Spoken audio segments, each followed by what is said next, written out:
प्रिय मित्रों, नमस्कार। फुटबॉल का फंडा में आपका स्वागत है। हमने एक पिछले एपिसोड में खिलाड़ियों की परफॉर्मेंस के लिए एक थ्योरी दी थी 22+2 आवर्स, अर्थात 2 घंटे मैच खेलने के लिए उसने 22 घंटे में क्या तैयारी करी, इस पर 2 घंटे की परफॉर्मेंस डिपेंड करती है। अर्थात उसकी दिनचर्या क्या है, हैबिट्स क्या है, इन सभी बातों का प्रभाव पड़ता है। इसी तरह खेलों के विकास की हम बात करें तो उसमें 85% प्लस 15% का सिद्धांत लागू होता है।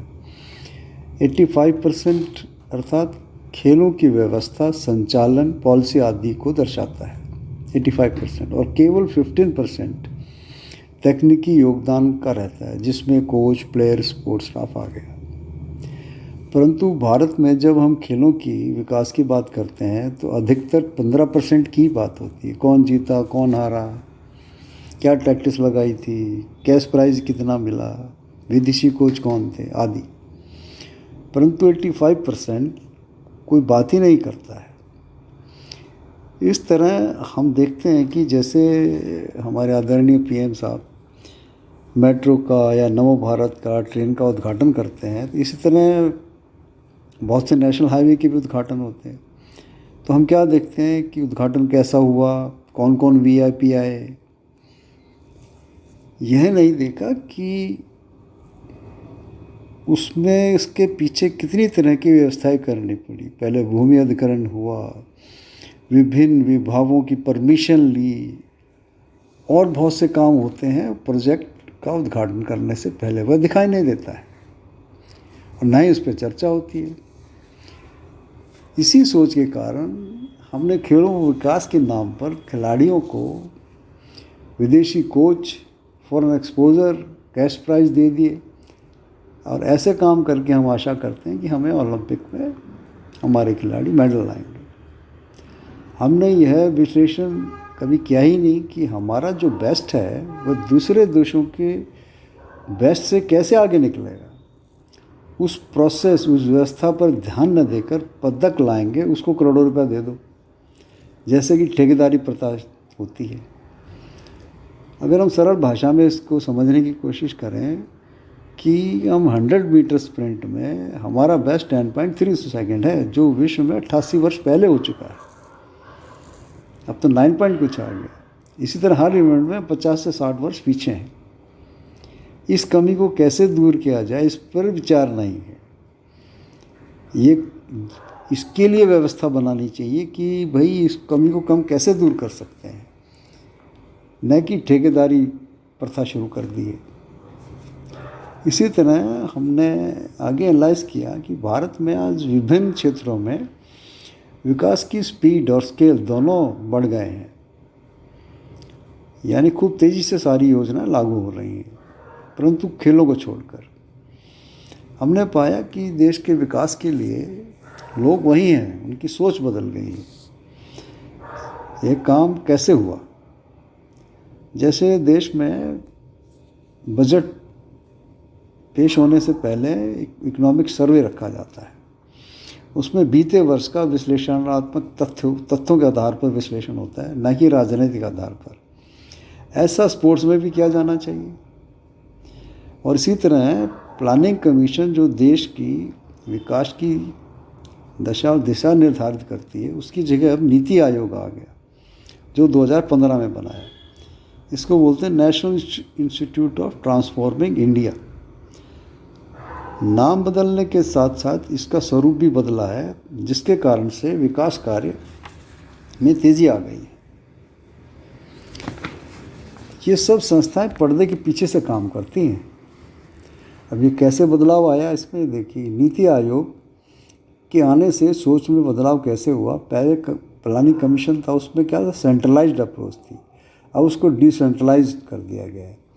ये खेलों के लिए भी बहुत आवश्यक है, क्योंकि भारत तो विविधताओं का देश है, इससे भरा हुआ है।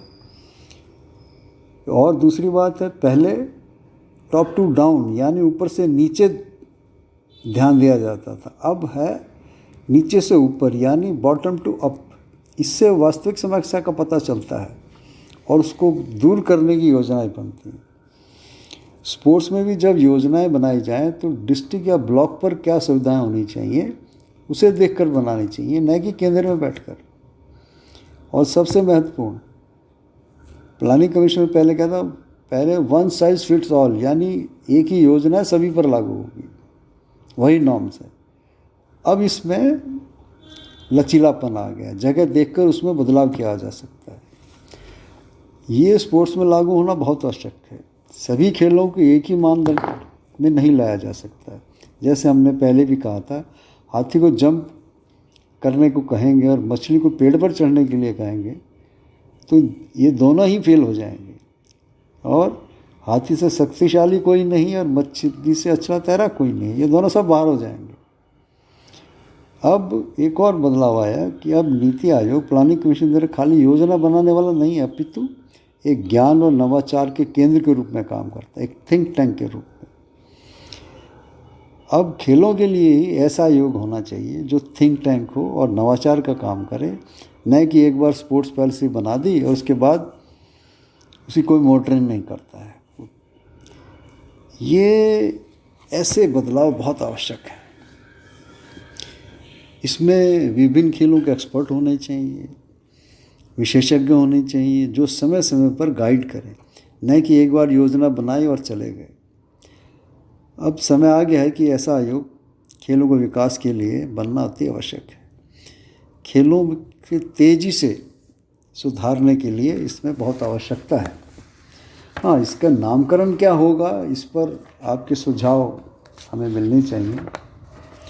हमने एक निकाला है, जैसे ग्रेट, GREAT, अर्थात grass root to excellence action time. इस पर अपने विचार साझा करें। ये हमने इसलिए रखा है कि grass root to excellence action time, इस पर एक्शन लेने की अब आवश्यकता है। इसीलिए किसी ने ठीक कहा है, we have to think ourselves और others will think and colonise us again. यानी हमें अपने बारे में सोचना होगा, अन्यथा दूसरे हमारे बारे में सोचेंगे और हमें गुलाम बनाएंगे। यही हमारे स्पोर्ट्स के साथ हो रहा है। खिलाड़ी और कोचों को छोड़कर सब खेलों के बारे में सोच रहे हैं और लाभ उठा रहे हैं।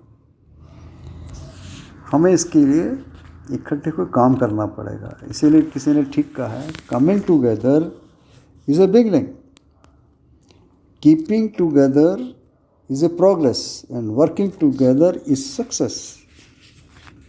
साथ आना आरंभ है, साथ रहने से तरक्की होती है और साथ काम करने से रिजल्ट मिलता है। इसीलिए कहा जाता है कि जिसको ज़्यादा से ज़्यादा शेयर करें, साथ आइए और आवाज़ उठाइए। चलिए, आज के एपिसोड में इतना ही। फिर मिलेंगे किसी और विषय पर जो हमें जानना आवश्यक है। फिर मिलेंगे। नमस्कार, जय हिंद।